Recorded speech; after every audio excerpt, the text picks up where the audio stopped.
Welcome to this problem walkthrough. Today, we will explore problem number 1683, titled Invalid Problem Number. While the problem itself is undefined, this gives us an opportunity to reflect on problem-solving strategies and approaches. Let's dive in and see what we can learn. Problem 1683 on LeetCode is titled Invalid Problem Number. This indicates that the problem does not exist on the platform. There is no associated problem statement, input-output format, or constraints. Similarly, there are no examples or test cases provided. Accessing the problem on the LeetCode platform will result in an error, as the problem cannot be found. If you have encountered this issue, it is advisable to verify the problem number or contact LeetCode support for further assistance. When faced with an undefined problem like problem number 1683, the first step is to address the ambiguity head-on. Start by clarifying the problem statement. This means verifying the problem number, checking related documentation, or even contacting the platform for further clarification. Without this step, any solution would be purely speculative and lack direction. If clarification isn't immediately possible, you can consider formulating hypothetical scenarios. For instance, if the surrounding problems on LeetCode involve topics like string manipulation or dynamic programming, it's reasonable to hypothesize that the missing problem might belong to a similar category. Additionally, applying a generalized problem-solving framework can help in such situations. Begin by hypothesizing potential inputs and outputs, like integers, arrays, or strings, and identify plausible constraints, such as input size or value limits. From there, you can explore appropriate algorithmic strategies, such as brute force, greedy methods, or divide and conquer, to tackle the assumed problem structure. Now, the chosen strategy for addressing an undefined problem like this one emphasizes clarifying the requirements before jumping into solutions. This ensures that time and effort are directed towards solving the right issue. However, if clarification isn't an option, applying a structured framework can provide a systematic way to navigate ambiguity. One key observation here is that ambiguous or missing problem statements require a shift in focus from immediately solving the problem to first discovering and defining it. This approach does come with trade-offs.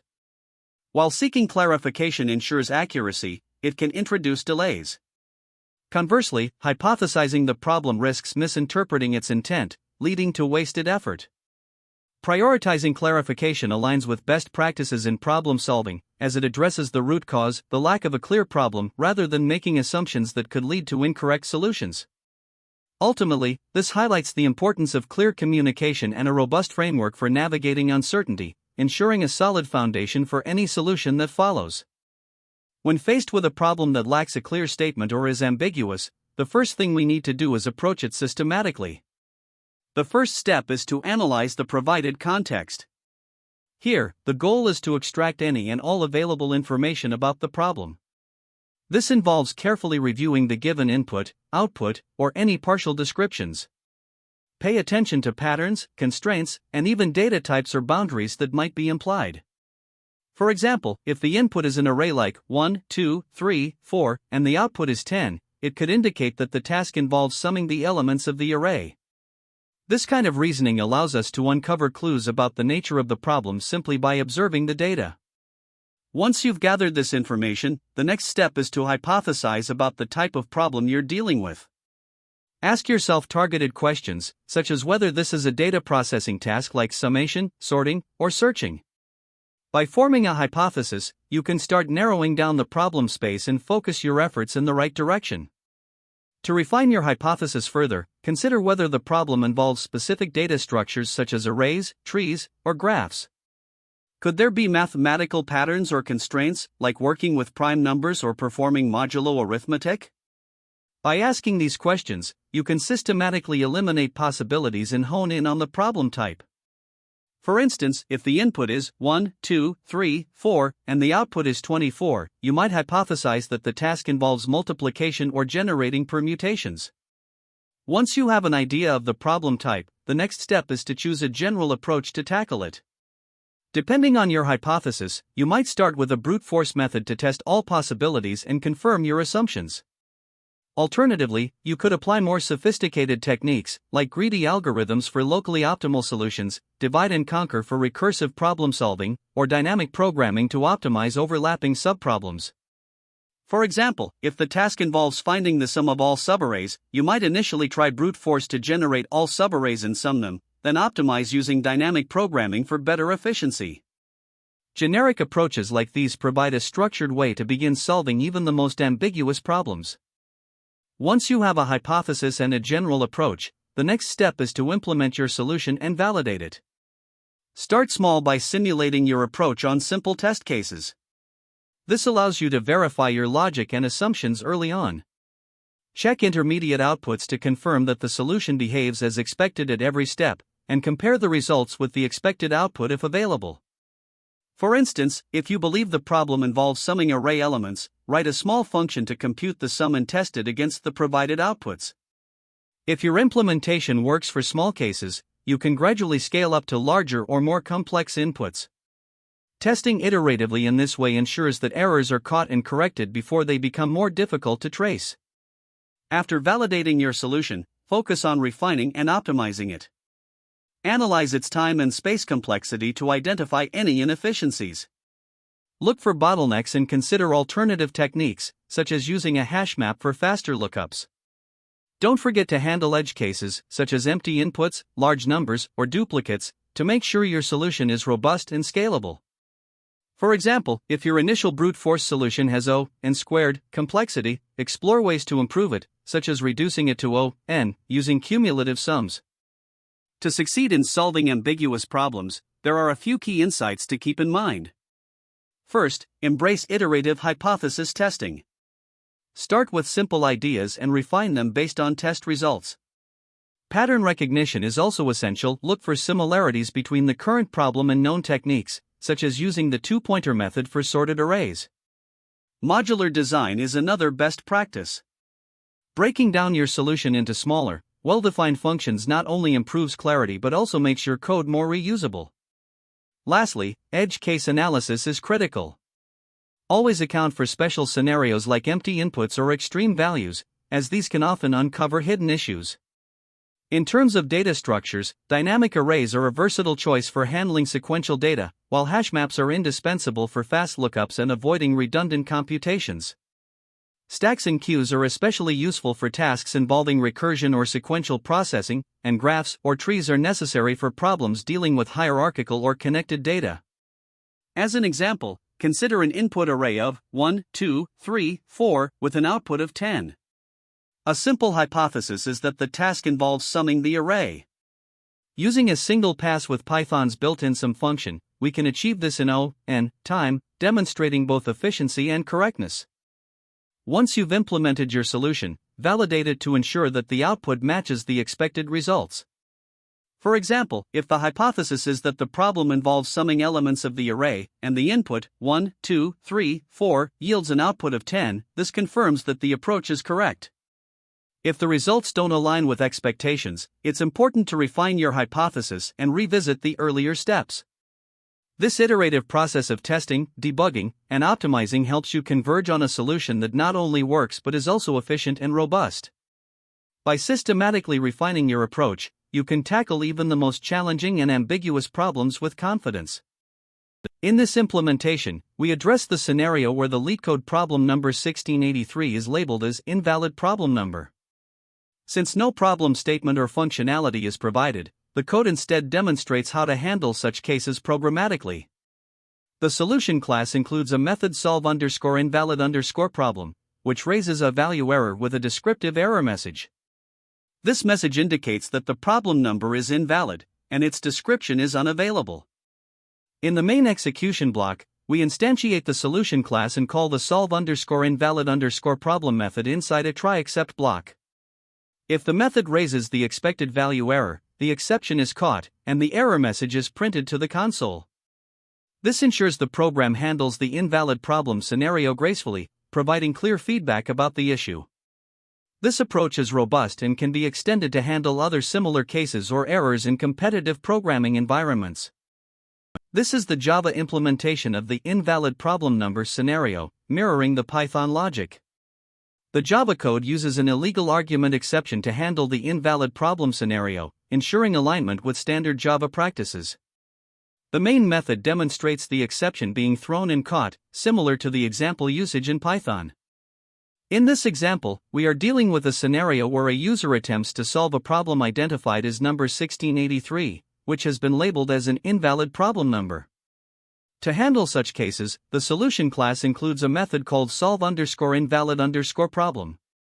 The first step involves creating an instance of the solution class using the statement solution equals solution. At this point, the solution object is now ready to execute methods defined within the class. Next, the user calls the solve_invalid_problem method using solution.solve_invalid_problem. However, this method is designed to raise a value error exception immediately, with a message indicating that the problem number is invalid because the problem description is either unavailable or does not exist. As a result, the method's execution is interrupted, and the exception is raised with the appropriate message. Now, the raised value error exception is handled using a try-except block. The try block attempts to execute the problematic code, and when the exception is raised, it is caught in the except block. Inside the except block, the error message associated with the exception is printed to the console using the print function. This results in the output, invalid problem number. The problem description is unavailable or does not exist. This example demonstrates how wrapping method calls in a try-except block can help gracefully handle exceptions and prevent program crashes. In this case, the final output is a descriptive error message shown on the console, which informs the user about the nature of the issue. However, what happens if the exception is not handled? Let's explore that next. In this example, the user calls the solve_invalid_problem method but does not use a try-except block to handle the exception. First, the solution class is instantiated as before using solution equals solution. Then, the solve_invalid_problem method is called directly on the solution object. Since this method raises a value error exception, and no exception handling mechanism is in place, the program terminates immediately.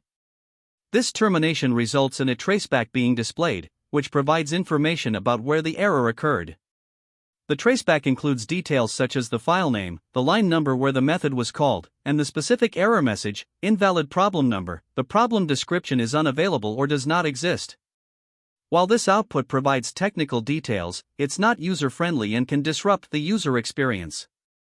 To address this, we can modify the implementation to handle the error more effectively. To improve the handling of invalid problem numbers, the implementation can be modified to log errors to a file instead of printing them to the console or causing the program to crash. In this updated approach, the solve_invalid_problem method is rewritten to include a with statement that opens a file named error_log.txt in append mode. When the method is called, the error message invalid problem number, the problem description is unavailable or does not exist, is written to the file, followed by a new line character. This change ensures that error messages are saved persistently, allowing users to review them at a later time without interrupting the program's execution. By calling the method again with solution.solve_invalid_problem, the error message is appended to the log file. The final output is the updated error_log.txt file, which now contains the error message. This approach provides a practical and user-friendly way to handle exceptions while preserving important error information for future reference. In analyzing the time and space complexity of the method solve_invalid_problem, we begin with time complexity. The method immediately raises an exception when called. This action, raising an exception, is a constant time operation in Python. It involves creating an exception object and stopping further execution, which does not depend on the size of any input. As a result, the overall time complexity for this method is O(1). Turning to space complexity, no additional data structures or allocations are used within the method. The only memory utilized is for the exception object itself, which is fixed in size and does not vary with input. Consequently, the overall space complexity is also O(1). This makes the method simple and efficient in terms of both time and space usage. Now, let's consider the best, average, and worst-case scenarios for this method. Regardless of the case, the time and space complexities remain consistent. In the best case, the exception is raised immediately, resulting in O1 time and space. Similarly, in the average case, there is no variation in execution since the method always performs the same operation. Even in the theoretical worst case, the complexity remains O1, as raising an exception does not involve any additional computations or variability. When comparing this approach to alternatives, there's no brute force or naive solution for this scenario because the method is specifically designed to handle invalid or undefined problems. Its efficiency is inherent, as it performs a single operation optimally. Therefore, no further optimization is necessary or even possible in this context. To solidify the analysis, we can examine the mathematical reasoning behind the time and space complexities. For time complexity, the method performs only one operation, raising an exception. This operation is constant in computational cost, as it does not involve loops, recursion, or input-dependent calculations. Thus, the time complexity is conclusively O1. For space complexity, the memory usage is confined to the creation of the exception object. This allocation is independent of input size or external factors, and no additional variables or data structures are instantiated. Therefore, the space complexity is also O1. Ultimately, this method is optimal in addressing its purpose of handling invalid problem numbers with maximum efficiency in both time and space. When tackling algorithm problems, there are a few common mistakes that you should avoid. First, misunderstanding the problem statement is one of the most frequent issues. Many candidates start coding immediately without fully understanding the requirements, which can lead to missing edge cases or producing incorrect results. Always take the time to carefully analyze the problem, identify constraints, inputs, and expected outputs before writing a single line of code. Another common mistake is ignoring edge cases. For example, inputs like empty lists, single-element arrays, or values at the upper limit of constraints, such as arrays with 10,000 elements, can easily trip you up. Testing for these scenarios ensures that your solution is robust. Additionally, overcomplicating the solution is another pitfall. Some candidates unnecessarily use advanced techniques like dynamic programming when a simpler greedy approach or sorting would suffice. Keeping your solution as simple as possible while meeting the problem's requirements can save time and reduce bugs. Finally, inefficient implementations can hurt your chances of success. Writing solutions with high time or space complexity, such as O, n superscript 2, when an O, n log n approach would work, often stems from unfamiliarity with efficient data structures like heaps or hash maps. Make sure to review these tools to improve your code's performance. Another mistake to avoid is failing to test incrementally. Jumping straight into building a full implementation without validating smaller components can lead to compounded errors that are harder to debug. Instead, approach your solution step by step and test each part as you go to catch mistakes early. Now, let's move on to some key insights for coding interviews. Recognizing patterns is a critical skill.